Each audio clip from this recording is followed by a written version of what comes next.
లోకేష్ గారిని కలవడానికి వచ్చారు. మీ సమస్య ఏంటి? పెద్ద మాది స్థలానికి కబ్జా ఒకటి అయింది సార్. మాది పొలం కౌలు డబ్బులు కూడా 9 సంవత్సరాల నుంచి కౌలు పడట్లేదండి. మాది బ్యాక్వుడ్ గ్రామం సార్.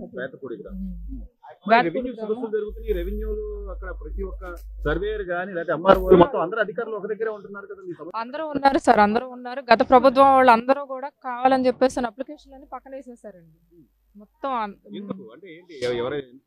అంటే బెదిరించడం అంటే మామూలుగా కాదండి. ఆర్కే గారు ఉన్నారండి, జగన్ గారు ప్రభుత్వంలో ఆర్కే గారు ఎమ్మెల్యే అండి, మాకు మంగళగిరి ఎమ్మెల్యే. ఆయన 2 సార్లు ఎప్పుడైతే ఎమ్మెల్యేగా 10 సంవత్సరాలు ఆయన దగ్గర ఇంచుమించుగా ఉన్నారు, 9 సంవత్సరాలు. ఈ 9 సంవత్సరాల్లో ఆయన ఏ అప్లికేషన్ ఇచ్చినా సరే పక్కన పడేస్తారండి. మాకు ఒక డస్ట్బిన్ లో ఒక చెత్తకాయని తీసుకుంటే పక్కన పడేసేస్తారు. మేము ఇచ్చిన పొలాలండి, మేమేమి వేస్ట్గా మేము తీసుకెళ్ళి చెత్త వాళ్ళకేమి ఇవ్వలే. రాజధానికి భూములు ఇచ్చాం. ఫస్ట్ మా ఊళ్ళో భూములు మొదలు పెట్టింది ఇవ్వడానికి ముందు అడిగేసింది మా మామగారండి. ఇచ్చినాక 2 సంవత్సరాలు కౌలు వేశారండి. ఇట్లా చంద్రబాబు నాయుడు గారు మనకి మంచి చేస్తారు, న్యాయం చేస్తారు, అందరికీ కూడా సానుకూలంగా ఉంటుంది. మన భూములు ఇవ్వటం వల్ల మనం సొంత భూములు కోల్పోతున్నాం అని చెప్పేసి చాలా బాధపడ్డామండి. మాది ఇప్పుడుది కాదండి, అనుపమాల మా తాతల కాలం నుంచి వచ్చే భూములు సార్ ఇవి. మా స్థలాల్లో ఇప్పుడు పెద్ద పెద్ద రోడ్లు బిల్డింగ్లు పడిపోయినాయండి. అయితే సరే పండించుకోవడానికి పనికిరావండి ఇప్పుడు. అదేమనంటే వెళ్ళి దున్నుకోండి అన్నట్టుగా మాట్లాడారు ఆర్కే మనుషులు.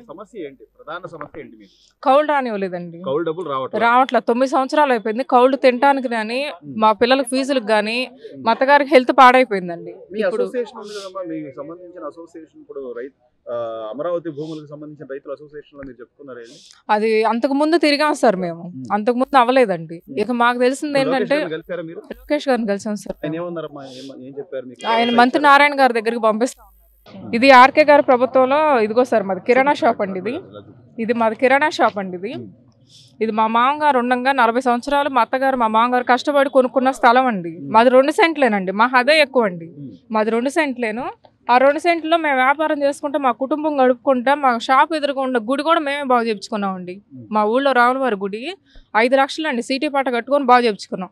ఇప్పుడు ఆ స్థలం మీద జగన్ ప్రభుత్వం వాళ్ళు కావాలని చెప్పేసి ఆ స్థలాన్ని ఫేక్ డాక్యుమెంట్లు పెట్టించి కబ్జా చేపించేశారండి. పాములపాటి శివారెడ్డి అనే అతనండి. ఇదిగో సార్ ఇది ఉండండి. ఇలా ఎందుకు పడేశారండి? మా స్థలం అన్నందుకు ఇలా కొట్టారండి. 4 సంవత్సరాల నుంచి మేము తిరగని స్టేషన్ లేదండి. క్రేన్ అతనండి అతను.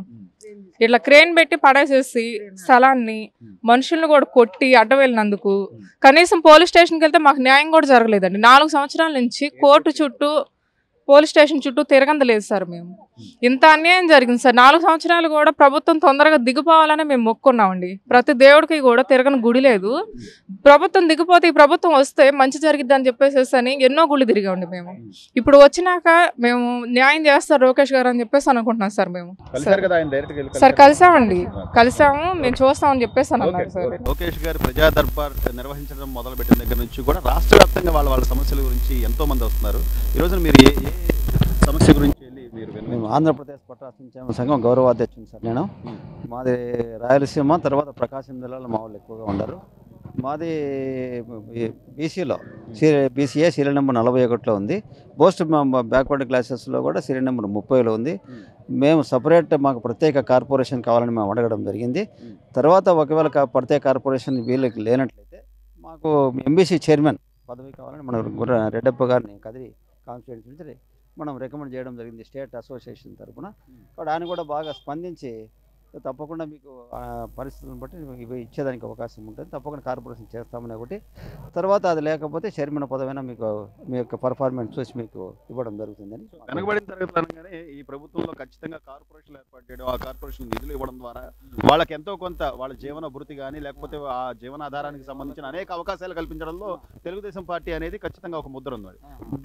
ఈ అంశంలో లోకేష్ గారి దగ్గరికి వెళ్ళినప్పుడు ఆయన నుంచి మీకు రెస్పాన్స్ ఎలా వచ్చింది? బాగా రెస్పాన్స్ అయ్యారు సార్. మాకు 4 ఫైనాన్షియల్ వాళ్ళకు మనకు చదువుకొని ఉంటారు కదా, వాళ్ళకందరికీ కూడా స్పెషల్గా వాళ్ళకు కోచింగ్ ఇవ్వడము, ఇల్లు లేని వాళ్ళకి ఇల్లు, తర్వాత మన రుణాలు ఇవన్నీ కల్పించడము, ఇవన్నీ కూడా అంటే డెవలప్ అయ్యేదానికి what are the activities that should be taken by the government that he has given assurance that special corporation will be for issued అని చెప్పేసి అని కూడా చెప్పడం జరిగింది, భరోసా ఇవ్వడం జరిగింది. Secretary sir. మీ కమ్యూనిటీకి సంబంధించి ఇంకా రిప్రజెంటేషన్ ఏం లేదు సార్, యాక్చువల్గా మా క్యాస్ట్లో మాకు చైర్మన్ పదవి ఇచ్చినప్పుడు మా రెడ్డప్ప గారికి ఇవ్వాలని చెప్పి మేము రికమెండ్ చేయడం జరిగింది. దాదాపుగా పార్టీకి ఆయన 30 సంవత్సరాల నుంచి సేవ చేస్తున్నారు. సో అలాగే కూడా మా కమ్యూనిటీలో కూడా వెనుకబడిన కమ్యూనిటీ నుంచి తీసుకోమని చెప్పి కూడా మేము రికమెండ్ చేయడం జరిగింది. అది అయినా పర్వాలేదు, లేదంటే మోస్ట్ బ్యాక్వర్డ్ క్యాస్టెట్లో దానికి ఒక చైర్మన్ పదవి ఉంది సార్, ఆ పదవి కానీ ఇవ్వమని చెప్పి మేము అడిగాము. డైరెక్టర్ పదవి కానీ మా చైర్మన్ పదవి కానీ ఇవ్వమని అడిగాము. ఆయన దానికి కూడా మీరు కష్టపడింది మాకు తెలుసు, మేము తప్పకుండా మిమ్మల్ని చూసుకుంటామని చెప్పి ఆయన మాకు భరోసా ఇవ్వడం జరిగింది. సెక్రటరీ సార్, స్టేట్ సెక్రటరీ గారు. కాబట్టి మేము స్టేట్ సెక్రటరీగా ఈయన చైర్మన్ పదవి కూడా ఈయన రికమెండ్ చేస్తూ మేము అందరం స్టేట్ అసోసియేషన్ తరపున ఒక లెటర్ కూడా ఇవ్వడం జరిగింది సార్. పట్రా కమ్యూనిటీ. జీవన విధానంలో ఎక్కువ ఏమి మాకు ఫారెస్ట్ నుంచి వేస్ట్ మెటీరియల్ ఏదైతే ఫారెస్ట్లో ఇప్పుడు ఎండు పొలాలు కానీ, లేకపోతే ఈ కర్రపుల్లలు కానీ, ఈ వెదురు ఇవి కానీ, ఇలాంటివన్నీ ఫారెస్ట్ నుంచి తెచ్చుకొని మేము జీవనాధారం అమ్ముకునే వాళ్ళం సార్ మేము.